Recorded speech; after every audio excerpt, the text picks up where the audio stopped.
بسم الله والصلاة والسلام على رسول الله. أهلا بكم في يوميات الكرة. يستضيف استاد محمد الخامس مواجهة نارية قادمة، الأهلي ضد الوداد في إياب نهائي دوري أبطال إفريقيا. وتفوق الأهلي على الوداد في مباراة الذهاب بهدفين مقابل هدف، ويسعى لتأكيد تفوقه بالفوز على الوداد أو حتى التعادل لضمان التتويج باللقب رقم 11 في تاريخه بدوري الأبطال، بينما يسعى الوداد لقلب الطاولة والفوز على الأهلي بنتيجة أفضل من الخسارة التي تعرض لها في الذهاب من أجل تحقيق لقبه الرابع في دوري الأبطال. فما هو توقعك من سيتوج بالكأس؟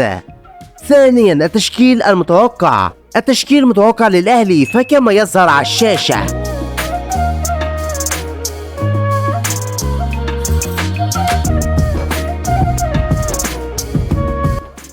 أما التشكيل المتوقع للوداد على النحو التالي: